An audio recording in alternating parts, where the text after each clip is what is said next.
Good morning, everybody. It's about a quarter after 8 here, Vegas time on Friday, March 9th, 2018.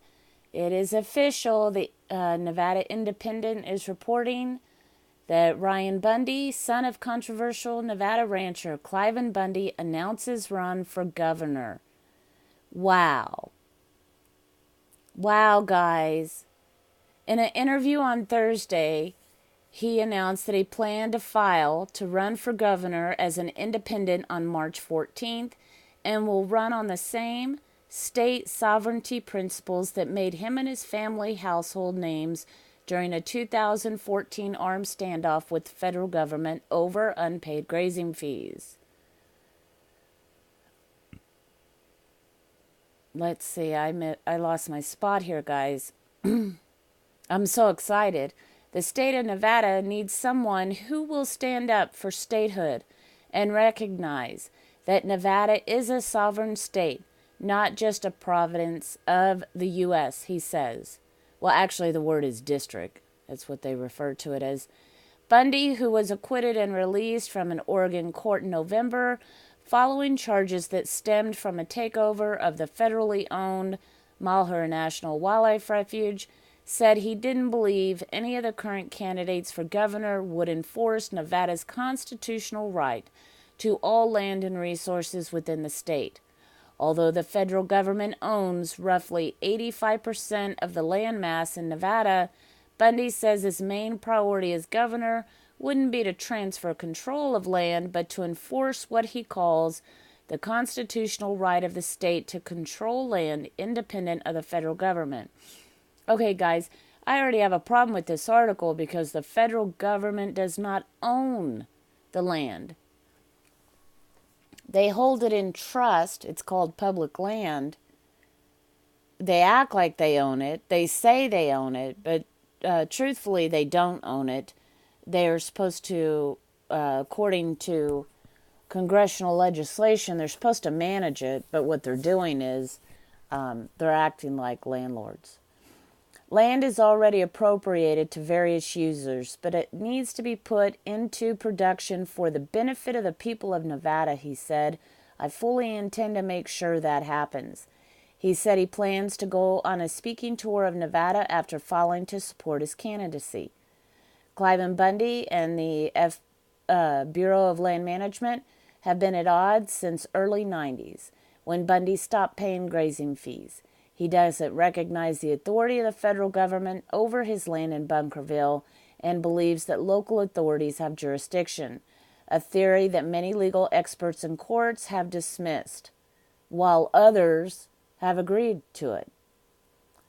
A legislative effort to enshrine his position into state law in 2015 fell flat after legislative lawyers said the federal government had clear authority and the measure wouldn't survive court scrutiny.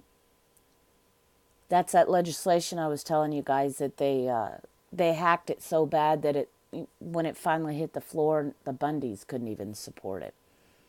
But his cause drew national interest in 2014 when the feud culminated in an armed standoff between Bundy supporters and law enforcement officials who had come to impound some of his cattle. Man! Well, you know that didn't happen either, right? The feud culminated because they were ripping out his infrastructure that he had built on that public land, and they were killing his cattle. Charges stemming from a standoff were filed in 2016 against several defendants, but in January, a federal judge dismissed the charges against Cliven Bundy and two of his sons, declaring prosecutorial misconduct. After his release, Cliven Bundy criticized the governor, the Clark County Commission, the sheriff, and the state brand inspectors, saying they'd aided and abetted the federal government in stealing his cattle. I either have to forgive these people or I have to hold them accountable, he says at the press conference in January. I would say both, Cliven. With forgiveness in your heart, hold them accountable. If Ryan Bundy indeed files, he will face off with the winner of the contentious Democratic primary that included two prominent Clark County commissioners and likely Republican Attorney General Adam Laxalt, who is being challenged by GOP Treasurer Dan Schwartz. I have no idea who these other people are. Laxalt's office has recently come under fire for not intervening as the Bundy's case made its way through federal court. In a candidate forum Tuesday at the Republican Men's Club in Las Vegas, candidate Craig Mueller criticized his primary opponent, former Assistant Attorney General Wes Duncan, for the Attorney General's office stance.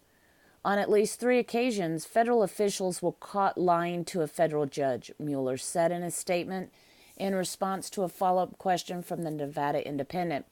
The federal government's behavior was appalling, and the Nevada Attorney General's office had no public comment during the course of the proceedings and did not seek to intervene. How could any Nevada official remain silent in the face of federal dishonesty on one of our biggest issues, the land ownership of so much of our state? They could have asked for a declaratory relief and gone to court over the ownership of the land.